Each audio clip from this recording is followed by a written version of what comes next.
નમસ્તે વિદ્યાર્થી મિત્રો, કેમ છો બધા? મજામાં? આપણે ધોરણ 8 ની અંદર વાત કરતા હતા. એમાં આગલા વિડિયોની અંદર ઘણું બધું આપણે શીખવાડ્યું સમય સંખ્યાની અંદર પહેલું ચેપ્ટર. હવે આજે એનો છેલ્લો વિડિયો છે અને છેલ્લો ટોપિક છે કે જેની અંદર સરળતાથી તમે શીખી શકશો. એક અવગુણધર્મ જે બાકી છે એની આપણે વાત કરશું આજે, એટલે સરળતાથી ધ્યાનથી સાંભળજો. ગણિતની અંદર સમય સંખ્યા પહેલું ચેપ્ટર છે, એમાં ગુણાકારનું સરવાળા પર વિભાજન જેના વિશે આપણે વાત કરવાના છે. આગળ આપણે ગુણધર્મ વિશે વાત કરી ગયા. સમરૂપતાનો ગુણધર્મ, ક્રમનો ગુણધર્મ હતો, જૂથનો ગુણધર્મ, અને હવે જે ગુણધર્મ બાકી રહે ગુણાકારનું સરવાળા પર વિભાજન. એ સમય સંખ્યા માટે પણ લાગુ પાડી શકાય, પૂર્ણાંક સંખ્યા, પ્રાકૃતિક સંખ્યા, આ બધી સંખ્યાઓ પર ટૂંકમાં ગુણાકારનો સરવાળા પર વિભાજન. એને સમજવા માટે આપણે એક ઉદાહરણ લઈએ કે જેની અંદર કોઈ a b અને c ત્રણ સંખ્યા હોય, એની અંદર કોઈ બે સંખ્યા જે છે કે a ગુણ્યા b પ્લસ c, એટલે કે a જે છે ગુણાકારની અંદર ને આ રકમ જે છે સરવાળા ઉપર, એટલે આ જે ગુણાકાર છે એનું સરવાળા ઉપર વિભાજન કરવાનું, એટલે કે આ કૌંસને આપણે છૂટો કરવાનો, એટલે એનો ટૂંકમાં a ગુણ્યા b પ્લસ a ગુણ્યા c, એટલે ab પ્લસ ac આવી રીતના ગુણાકારનું સરવાળા ઉપર વિભાજન થાય. એવી જ ક્રિયા બાદબાકીની અંદર લઈ શકાય કે જો abc ત્રણ સંખ્યા હોય કોઈ પણ, તો એને ટૂંકમાં સરવાળો અને ગુણાકાર જ્યારે આપેલો હોય એવી રીતના બાદબાકી આપેલી હોય તો એ પણ લઈ શકાય, એટલે કે a કૌંસમાં b ઓછા c, ત્યારે a ગુણ્યા b ઓછા a ગુણ્યા c, એટલે બાદબાકી ઉપર પણ વિભાજન કરી શકીએ. હવે આ જે ટોપિક છે એના અનુસંધાને આપણે કોઈ જો સામાન્ય રકમ લઈ, ઉદાહરણ તરીકે કોઈ 5, 10 અને 15 જે છે એને આવી રીતના જે છે કે ગુણાકારનો સરવાળા ઉપર વિભાજન ટાઈપની આપણે જો રકમ બનાવી તો એ બરાબર આપણે 5 લઈ, b બરાબર 10 15, તો એની અંદર 5 નો ગુણાકાર 10 સાથે થાય, એટલે 5 ગુણ્યા 10 પ્લસ 5 ગુણ્યા 15, એટલે હવે 5 ગુણ્યા 10 તો 50 થાય, વત્તા 15 ગુણ્યા 5 તો 75 થાય. હવે આ બે જે છે એનો સીધો સરવાળો, એટલે 5 અને 12 એટલે 125 એનો જવાબ આવશે. એટલે આવી રીતના સમય સંખ્યાના જે દાખલા છે એની અંદર આપણે ગુણાકારનું સરવાળા પર વિભાજન જે ગુણધર્મ છે એ આપણે ઉપયોગ કરવાનો છે અથવા વાપરવાનો છે. તો એના ઉદાહરણ વિશે આપણે વાત કરી તો એની અંદર એક આપણે એનું ઉદાહરણ લઈ લઈએ સમય સંખ્યાની અંદર કે જેની અંદર આ ગુણધર્મનો આપણે ઉપયોગ કરી શકીએ. એટલે ઉદાહરણ તરીકે કોઈ પણ આપણે સંખ્યામાં લઈ શકીએ, માની લો કે ભાઈ 4/3 ગુણ્યા અહીંયા બે સંખ્યા એવી સમય સંખ્યા લઈ શકો કે ભાઈ 1/3 વત્તા 1/5, તો એક સમય સંખ્યા છે, એટલે આ જે ગુણાકાર છે આ કૌંસ સાથે ગુણાકાર થાય, એટલે 4/3 ગુણ્યા 1/2 આવી રીતના થાય, વત્તા 4/3 ગુણ્યા 1/5. હવે આ બે કૌંસની અંદર એનું સરળતાથી સાદું રૂપ દેવાનું, 4 × 4 એટલે કે અંશનો ગુણાકાર અંશમાં અને 3 ગુણ્યા 2. એવી જ રીતના અહીંયા પણ 4 ગુણ્યા 1 છેદમાં 3 ગુણ્યા 5. હવે આવી રીતના એનો સરવાળો કરવાનો, તો અહીંયા 4 ના અવયવ 2 ગુણ્યા 2 એટલે 2 ઉડી જાય, તો હવે અહીંયા વિધા 2 ના છેદમાં 3 વત્તા 4 × 4 અને એના છેદમાં 15.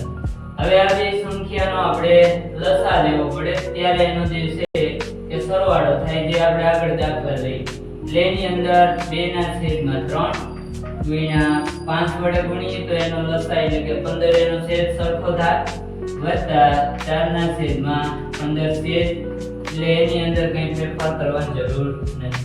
હવે 2 ગુણ્યા 5 એટલે 10 એના છેદમાં 15 અને વત્તા 4 ના છેદમાં 15, એટલે હવે એનો સીધો સરવાળો થાય કે 10 વત્તા 4 એના છેદમાં 15, એટલે 10 ને 4 તો કે 14 ના છેદમાં 15 એ આપણો જવાબ થાય.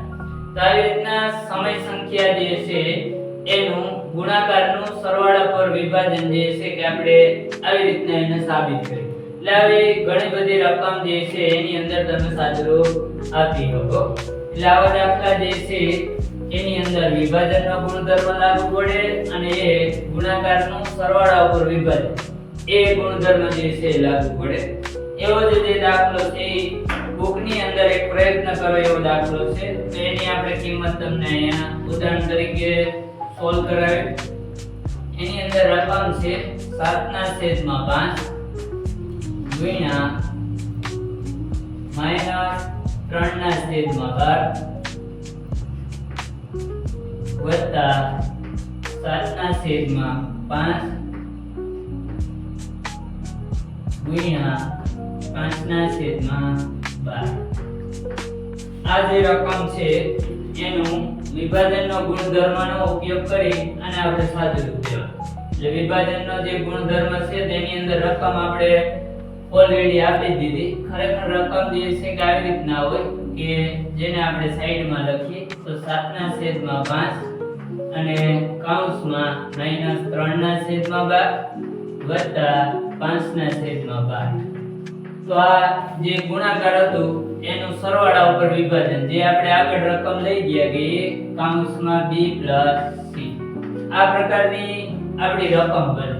પણ અહીંયા એનું વિભાજન કરીને જ આપી દીધું. જે બુકનો આપણે પ્રયત્ન કરો એનો દાખલો છે કે એમાં આ રકમ આ પદ સાથે જે છે કે ગુણાય પછી વત્તા પાછી આ રકમ જે છે આ પદ સાથે ગુણાય એટલે એનો કૌંસ આપી દીધો. એટલે માત્ર હવે આપણે એનું સાદુરૂપ દેવાનું છે. એટલે હવે રકમ જે છે તમને સમજાઈ ગઈ. એટલે એના આધારે માત્ર સાદુરૂપ દેવાનું છે. તો આની અંદર અંશનો ગુણાકાર અંશમાં -7 ગુણ્યા -3 અને 5 ગુણ્યા 12. એવી જ રીતના અહીંયા 7 ગુણ્યા 5 અને છેદમાં 5 ગુણ્યા 12. હવે આની અંદર સાદુરૂપ દઈએ તો 7 તેરી -21 થાય અને છેદમાં 12 × 60 વત્તા 7 × 35 થાય અને છેદમાં 12 × 60. અહીંયા બે સંખ્યાના છેદ સરખા છે એટલે આપણે લસા લેવા જવું નહીં પડે. તો હવે આ બે સંખ્યાનો સીધો સરવાળો -21 + 35 એના છેદમાં 60. એટલે હવે 35 માંથી 21 કાઢવાના એટલે વધશે 14 અને મોટી રકમની નિશાની 14 ના છેદમાં 60. એવી જ રીતના હવે અહીંયા જે રકમ છે એની અંદર એના નાના જે અવયવ પડે તે અવયવ પાડીને તમે સીધો સામાન્ય અતિ સંક્ષિપ્ત સ્વરૂપે જે જવાબ આવે એ મેળવી શકો. ઉદાહરણ તરીકે 7 દુ 14 અને અહીંયા 30 દુ 60. એટલે આ બે ઉડી જાય તો જવાબ આવે 7/30. આ એનો છેલ્લો જવાબ થાય.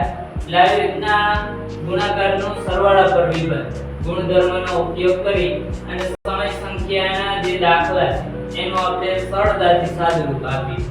આવી જ રીતના ઉદાહરણ નંબર 3 જે છે એની અંદર યોગ્ય ગુણધર્મનો ઉપયોગ કરી અને એનું સાદુરૂપ દેવાનું છે. એટલે કે એની કિંમત આપણે મેળવવાની છે.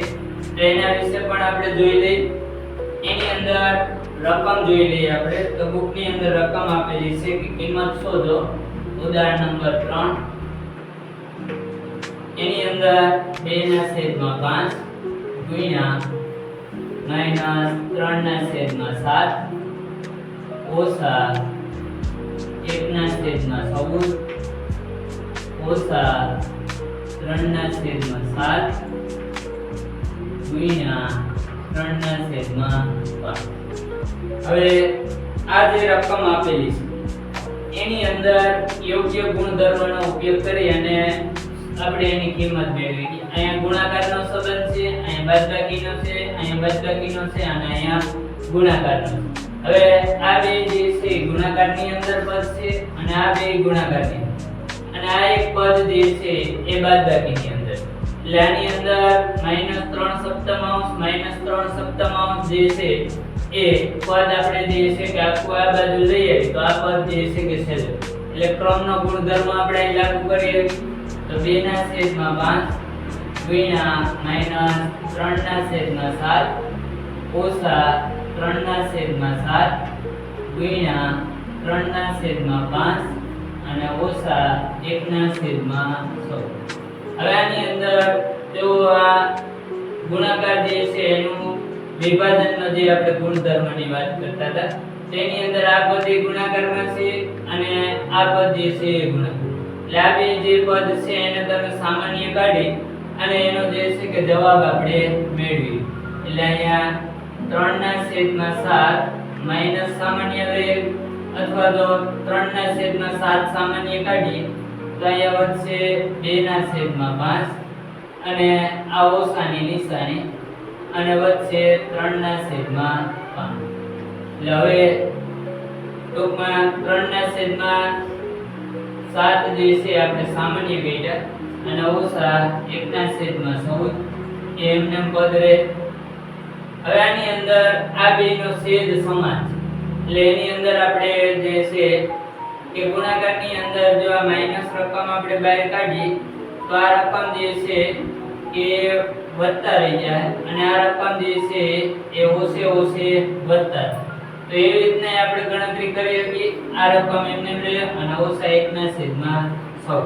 હવે આ બેનો જો સરવાળો કરો તો -3/7 અને 2 + 3 એના છેદમાં 5 અને ઓછા 1/16. એટલે હવે -3/7 ગુણ્યા અહીંયા 5/5 એટલે 1 થઈ જાય ઓછા 1/16. હવે અહીંયા 1 જે છે એનું આપણે સાદુરૂપ દેવું જો એટલે -3/7 ગુણ્યા 1 * 1 એટલે એ જ રહે 5 * 5 એટલે કે 1 અહીંયા વઈ જાય તો ગુણાકારમાં 1 ઓછા 1/16. એટલે હવે આપણી રકમ લીધી -3/7 ઓછા 1/16. હવે આનો આપણે લસા લેવો પડે જેના આધારે છેદ સરખો થાય તો એની બાદબાકી. એટલે અહીંયા 7 ને આપણે 2 વડે ગુણીએ તો અહીંયા છેદ એનો સરખો થઈ. એટલે હવે એક વાર જો આપણે અહીં લખીએ તો -3/6 ઓછા 1/16.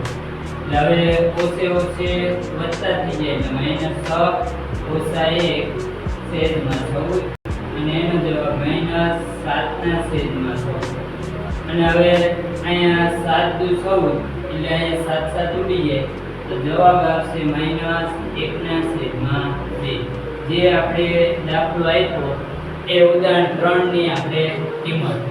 એટલે આવી જ રીતના યોગ્ય ગુણધર્મનો ઉપયોગ કરી અને સરળતાથી તમે જે છે કે ક્રમનો ગુણધર્મ આપણે એમાં વાપર્યો હતો પછી એની અંદર વિભાજનનો ગુણધર્મનો ઉપયોગ કર્યો અને પછી આપણે એનું સાદુરૂપ દીધું અને પછી એનો સરવાળો કર્યો તો જવાબ જે છે એ -1/2 જે છે મળે. એટલે આવી રીતના આપણે કોઈ પણ રકમ જે છે સરવાળા બાદબાકી ગુણાકાર ભાગાકારમાં હોય તો યોગ્ય ગુણધર્મનો ઉપયોગ કરી અને આપણે કિંમત મેળવી. હવે આવી જ રીતના સ્વાધ્યાયની અંદર તમને જે દાખલા છે એની અંદર જે એના ઉદાહરણ કે રકમ આપેલી છે એ સરળતાથી સમજાઈ જાય કેમ કે એમાં નાના નાના દાખલા છે અને એની અંદર કયો ગુણધર્મો વપરાય તો એના જે ઉદાહરણ છે આપણે તમને ઓલરેડી સમજાવી દીધા. એટલે એના આધારે સ્વાધ્યાયના મોટાભાગના દાખલા જે છે એ તમને સમજાઈ જાય. એટલે હવે વિદ્યાર્થી મિત્રો આપણે આ ચેપ્ટર જે છે આજે અહીંયા પૂરું થાય છે. એટલે મને આશા છે કે તમને બધાને સરળ રીતે સમજાઈ ગયું હશે. ભલે થેન્ક યુ વિદ્યાર્થી મિત્રો.